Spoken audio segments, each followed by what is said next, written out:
At 8:03 a.m. on June 16, 1943, Captain J. Zemer held his B-17 steady at 25,000 feet over Buka Island as 16 Japanese Zero fighters climbed toward him from the airstrip below. The 24-year-old pilot had rebuilt this bomber from the boneyard 3 months earlier, with a crew nobody else wanted, and today marked their most dangerous volunteer mission yet.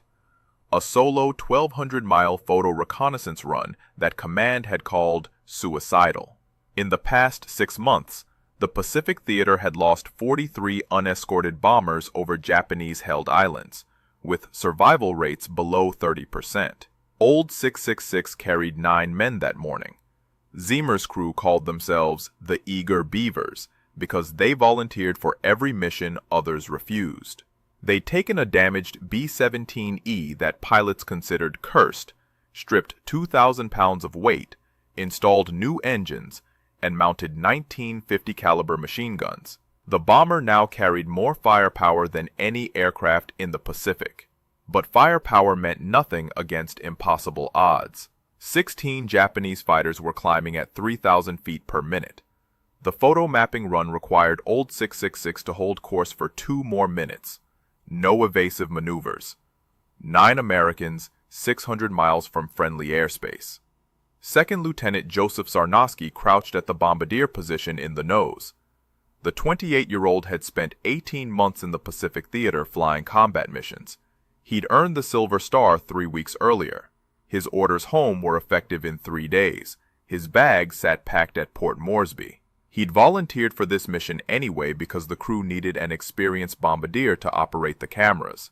The Japanese fighters reached 22,000 feet, 3,000 feet below, still climbing. Sarnosky checked his twin 50-caliber nose guns. The fixed gun that Zemer could fire from the cockpit was ready. 16 fighters against 1 bomber. The mission started at 4 a.m. when Old 666 lifted off from Port Moresby, New Guinea. The Marines needed photographs of Bougainville's western coastline for a November invasion. They needed mapping photos of Empress Augusta Bay. But intelligence added a last-minute requirement. Photograph Buka Airfield first. The small island showed increased Japanese activity. 1 bomber. Solo. No escort. The P-38s didn't have the range. They arrived over Bougainville too early. No sunlight for mapping photos. They voted. Wait over ocean. Or photograph Buka first. They voted for Buka. The fighters reached 24,000 feet, 1,000 feet below. The first 5 broke formation and spread out. Frontal attack. Most B-17s had minimal nose armament. Old 666 carried 3 50-caliber guns in the nose. The Japanese didn't know that yet. Can 1 bomber survive 16 fighters over enemy territory? Please like to share this story, subscribe, and let's see what happens. Back to Zemer. The 5 Zeros dove. Zemer held steady. Cameras still running. 30 seconds left. The fighters closed at 700 miles per hour. At 600 yards, they opened fire. Sarnosky fired back. His twin 50s hammered. Zemer triggered the nose gun. 3 guns converged on the lead Zero. The engine exploded. It rolled inverted. The other 4 kept coming.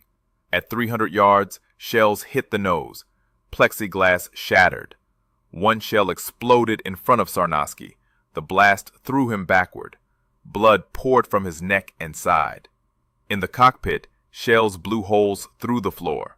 Zemer's left leg erupted in pain. Shrapnel tore into both legs and wrist. The Zeros flashed past. 12 seconds. 1 fighter damaged, 1 bombardier dying, 1 pilot wounded, 15 fighters climbing. 600 miles from home. Navigator First Lieutenant Ruby Johnston crawled forward from his position. He saw Sarnosky beneath the catwalk. Blood pooled on the metal floor. The bombardier's neck wound pumped red with each heartbeat. Johnston pressed his hand against the gash, tried to stop the bleeding. Sarnosky pushed him away, pointed at the nose guns. Another wave was coming. Johnston looked up through the shattered plexiglass. 8 more Zeros were diving from 26,000 feet. They'd watched the first attack, learned from it. This time they weren't coming 5 abreast. They were coming in 2 waves, 4 from above, 4 from below. Bracket attack. Sarnowski dragged himself back to the bombardier position. Blood soaked his flight suit. He gripped the twin .50 caliber gun handles, swung the guns toward the incoming fighters. His hands shook. Vision blurred. He blinked. Focused. The lead Zero filled his gun sight. 600 yards. 500. 400. He fired. The twin .50s roared. Tracers walked up the Zero's nose. The fighter's canopy exploded. Glass and aluminum fragments spiraled away. The Zero rolled right and dove, smoking. Sarnowski shifted aim to the second fighter. Fired again. Rounds punched through the engine cowling. The Zero's propeller stopped. It fell away. In the cockpit, Ziemer fought to control the aircraft. His left rudder pedal was gone, destroyed by the 20mm shell. Blood filled his left boot. The leg wound was deep.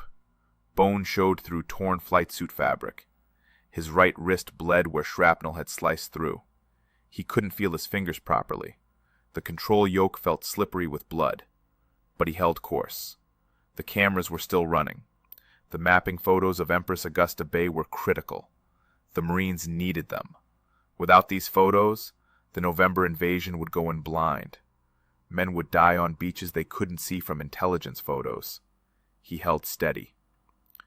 The 4 Zeros attacking from below came in at 19,000 feet. Ball turret gunner Staff Sergeant Forrest Dillman tracked them through his gun sight. The ball turret hung beneath the B-17's fuselage, a cramped sphere of plexiglass and steel. Dillman was 5'4", small enough to fit. He'd been manning this position for 6 months, flown 32 missions, never seen an attack like this. 4 fighters coming straight up from below. Most bombers couldn't defend the belly. Old 666 could. Dillman opened fire at 400 yards. His twin .50s hammered. The lead Zero pulled up hard, trying to break Dillman's aim. Rounds walked up the Zero's belly. The fuel tank erupted. Orange fireball at 18,000 feet. The other 3 scattered. The mapping run finished. Ziemer banked left, turned southwest, heading for Bougainville's western coastline, the main objective. 13 Japanese fighters were still up there, regrouping. Sarnowski slumped over his guns. Navigator Johnston checked for pulse. Found none. The bombardier had kept fighting for 4 minutes after the mortal wound. His heart had stopped. Johnston pulled the body away from the guns, took his position. Old 666 needed every gun manned. Oxygen pressure gauges in the cockpit dropped to 0. The yellow oxygen tanks behind the cockpit had exploded when the 20mm shells hit. Every crew member now depended on small personal bottles. At 25,000 feet, those bottles lasted maybe 10 minutes. After that, hypoxia would set in. Confusion, loss of coordination, unconsciousness, death. Ziemer had a choice. Descend below 10,000 feet where men could breathe without oxygen, or stay high and pass out. He chose to descend, but not yet. The cameras needed 3 more minutes to complete the Bougainville coastal mapping. 3 minutes at altitude, without oxygen. Co-pilot 2nd Lieutenant John Britton came too. He'd been knocked unconscious when the first shell hit the cockpit. Blood ran down the back of his head from a contusion. He looked at Ziemer, saw the pilot's left leg. The knee was destroyed, broken above and below.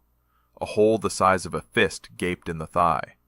White bone fragments showed through shredded muscle. Ziemer's hands gripped the control yoke, knuckles white, face gray from blood loss. Britton reached for the controls. Ziemer shook his head. Not yet. Hold course. 2 more minutes. The 13 remaining Zeros regrouped at 27,000 feet, 2,000 feet above Old 666. They'd lost 3 aircraft, damaged 2 more. Against 1 bomber. The American aircraft was more heavily armed than intelligence had reported. The Japanese flight leader changed tactics. No more frontal attacks against that nose armament. Attack from the sides, the waist positions, Most B-17s in the Pacific had single guns in the waist, easy targets. He didn't know old 666 had twin 50s in both waist positions. Staff Sergeant George Kendrick manned the right waist gun. Sergeant Herbert Pugh had the left. Both men watched the Zeros form up, counted them. 13. Coming in from both sides simultaneously. 6 from the right, 7 from the left.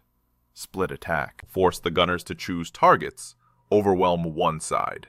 Kendrick and Pugh had flown together for 8 months. They didn't need to communicate. They knew the drill.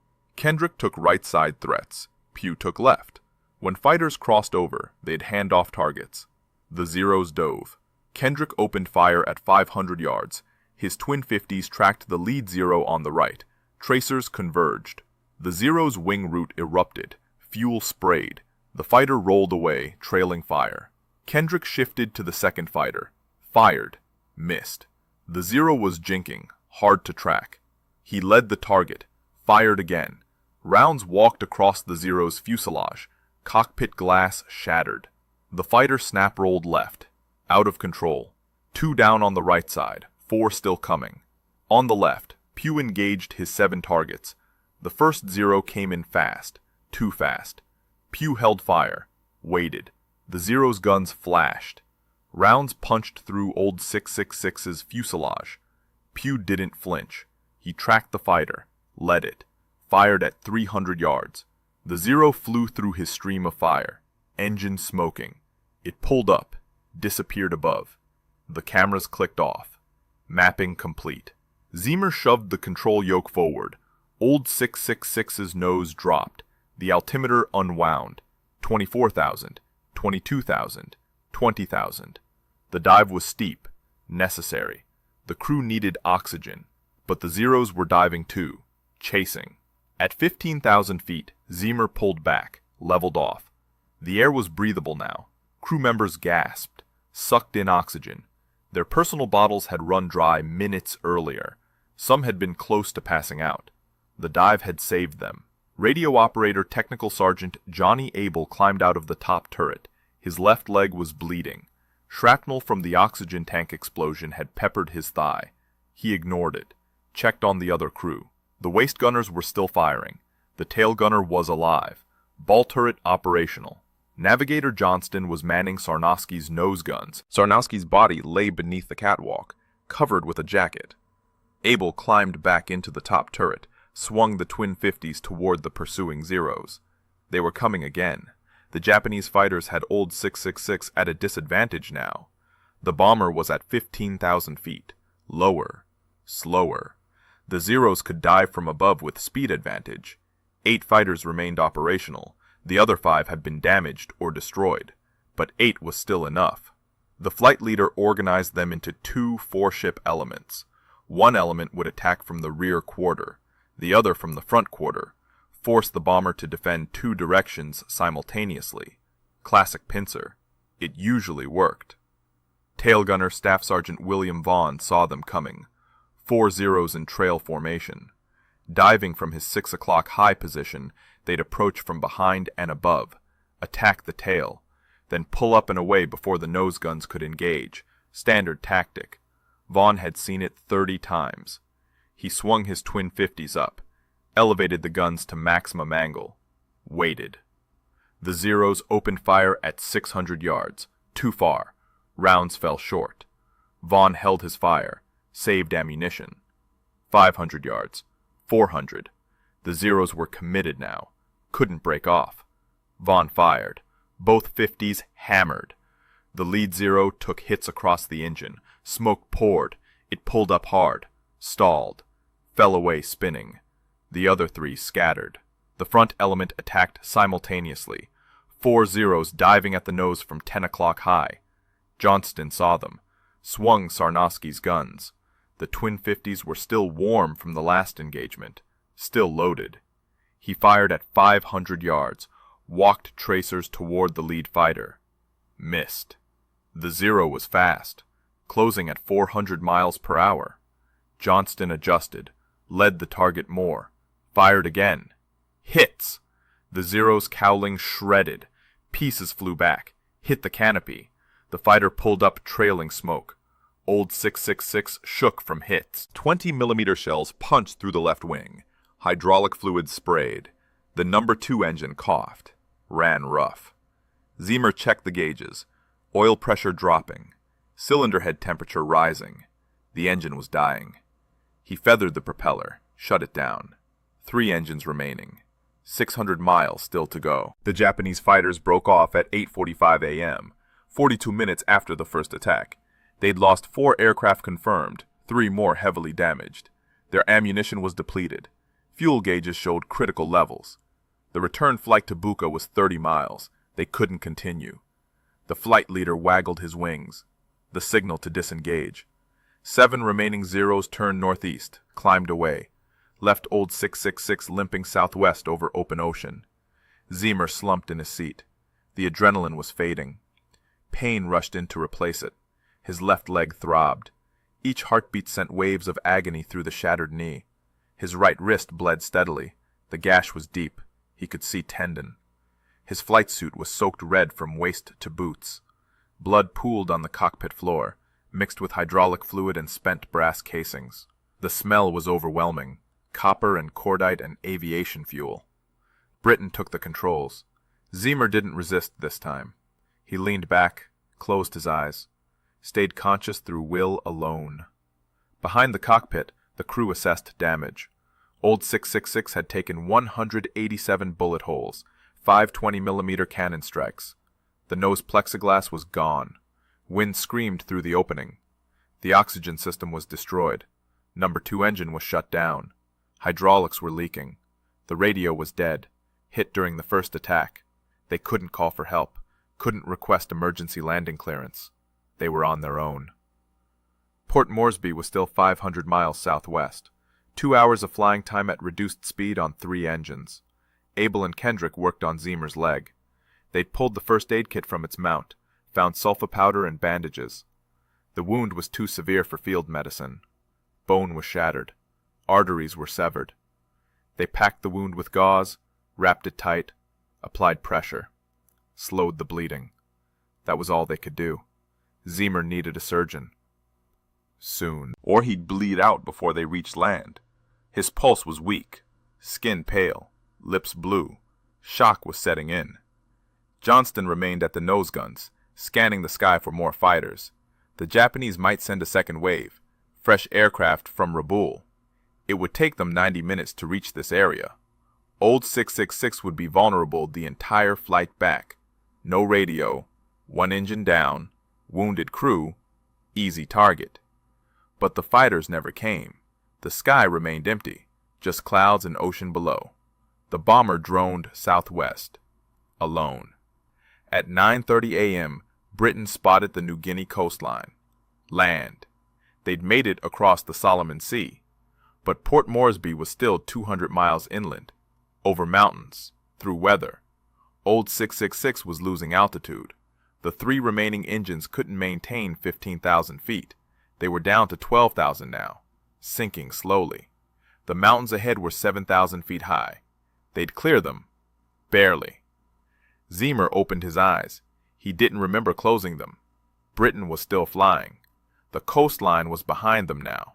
Jungle below, mountains ahead. The Owen Stanley Range. 7,000 feet of rock and trees between old 666 and home. Zeamer checked the altimeter. 11,500 feet. Dropping. He looked at the engine gauges.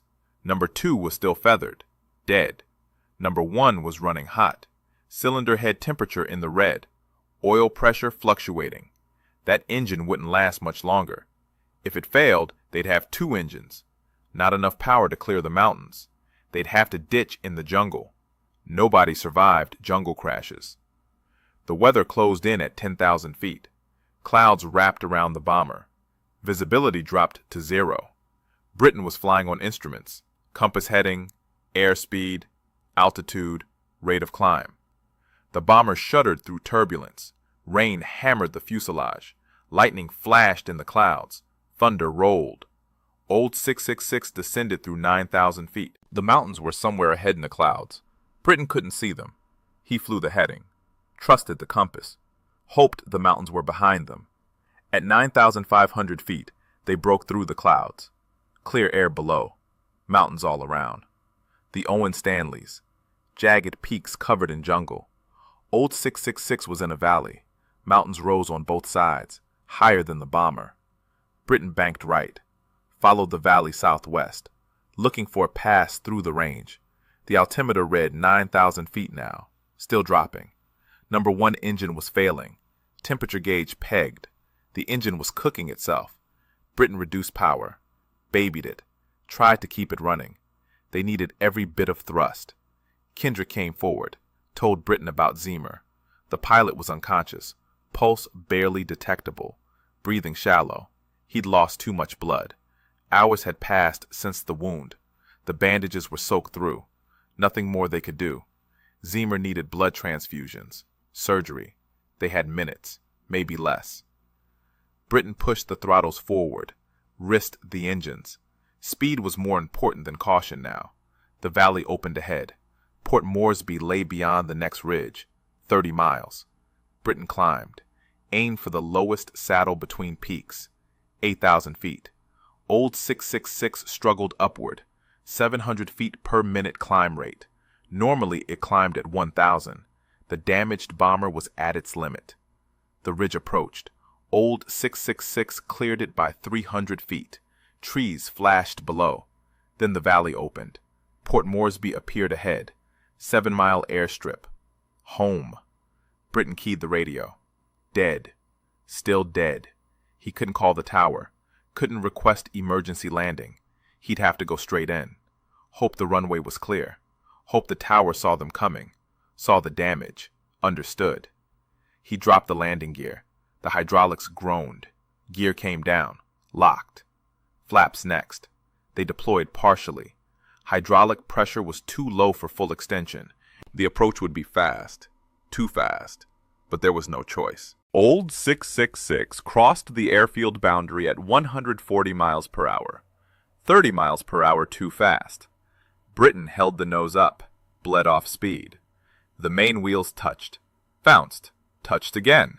Stayed down. He reversed the propellers, applied brakes. The bomber rolled down the runway, slowing. The end of the runway approached. 2,000 feet left. 1,000. 500. Old 666 stopped with 200 feet of runway remaining. Britain shut down the engines. The propellers windmilled. Stopped. Silence descended. After 8 hours of engine noise and gunfire and wind screaming through the shattered nose, the silence was overwhelming, almost painful. Ground crew ran toward the bomber.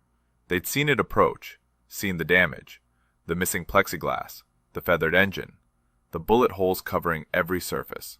They knew it was bad. The crew door opened. Abel climbed out first, then Kendrick, then Pugh, then Vaughn, then Dillman, then Johnston. 6 men, still moving, still alive, blood-soaked, exhausted, but alive. The ground crew chief climbed aboard, looked inside, saw the blood pooled on the cockpit floor, saw Zeamer slumped in the pilot seat, saw the covered body beneath the catwalk in the nose. He climbed back out quickly, told the medics waiting below, "Get the pilot last, he's dead." The medics carried Zeamer out on a stretcher. His face was gray, lips blue, no visible movement. Britain climbed down behind them, grabbed the lead medic's arm, told him, "The pilot's not dead, check him." The medic stopped, set the stretcher down, checked for pulse, found one, weak, thread-like, barely there, but present. They ran for the ambulance, loaded Zeamer, drove to the field hospital at full speed, wheels throwing up dust. The doctors gave him 1 chance in 10, maybe less.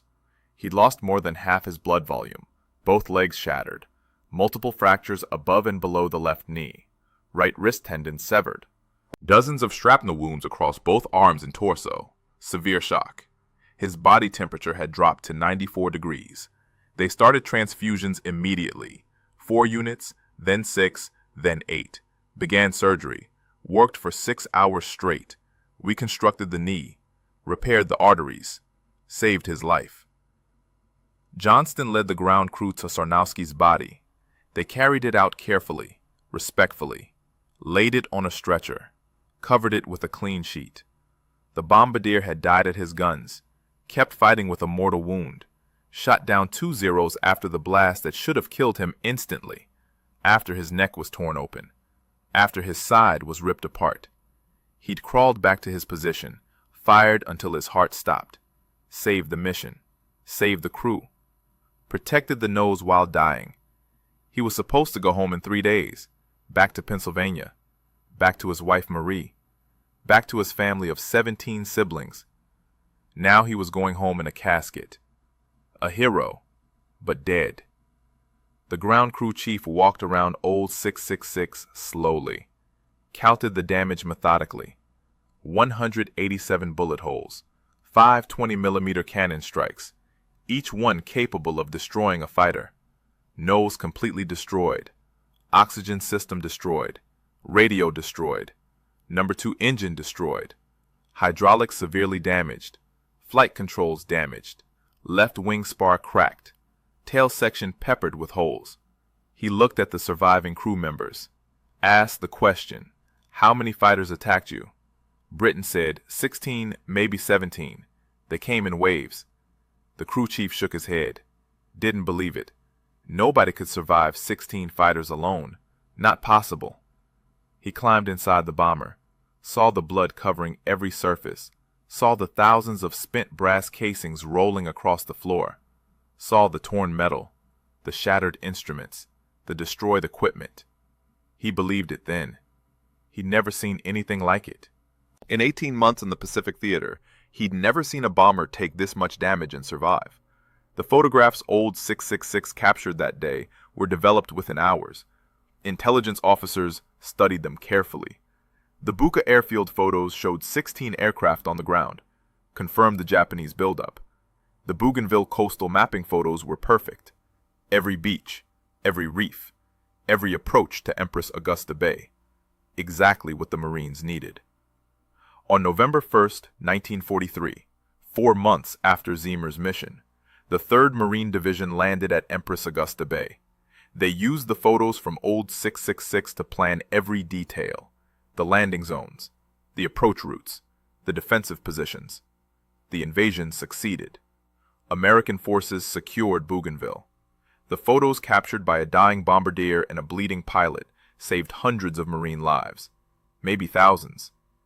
Zeamer spent 15 months in hospitals, 7 surgeries on his left leg, 3 on his right wrist. Physical therapy for a year. He learned to walk again, slowly, painfully. The knee never healed properly. He walked with a limp for the rest of his life. But he lived. On January 16, 1944, 7 months after the mission, General Henry Arnold presented Zeamer with the Medal of Honor in a ceremony at Walter Reed Hospital. Zeamer was still in a wheelchair, still recovering. His parents stood beside him. His mother cried. His father saluted. 2 weeks earlier, on December 17, 1943, Sarnowski had been awarded the Medal of Honor posthumously. His widow Marie received it at a ceremony in Pennsylvania. She held the medal, looked at it, then gave it to Sarnowski's parents. They placed it in a glass case, next to his silver star, next to his air medal, next to the photograph of their son in his bombardier uniform, smiling, alive. The other 7 crew members received the Distinguished Service Cross, second only to the Medal of Honor. Britton, Johnston, Abel, Kendrick, Pugh, Vaughn, Dillman, all 7. It remains the most highly decorated single air mission in American history. 9 men, 2 Medals of Honor, 7 Distinguished Service Crosses, 5 Purple Hearts. No other crew has ever been honored like this. Not before, not since. Old 666 was repaired, returned to service, flew 18 more missions, then was retired in March 1944. Flown back to the United States, used as a training aircraft, finally scrapped in August 1945. The nose plexiglass was never properly fixed. Crews who flew it later said they could still see bullet holes patched with aluminum, still see the bloodstains on the floor. The bomber had become a legend. Ziemer survived the war, returned to MIT, earned a master's degree in aeronautical engineering, worked in the aerospace industry for 30 years, married, had children, retired to Boothbay Harbor, Maine, the place where he'd spent summers as a child, building boats, sailing. He died on March 22, 2007, age 88. He was buried at Arlington National Cemetery with full military honors. Section 34, Grave 809. The headstone reads, Lieutenant Colonel J. Ziemer, Jr., Medal of Honor, Old 666. That's the story of the cursed bomber that became the most decorated aircraft in American history, the crew that volunteered for a suicide mission, the pilot who flew 8 hours with shattered legs, the bombardier who died at his guns. If you felt something watching this story, please hit that like button. It helps us share these forgotten heroes with more people who need to hear them.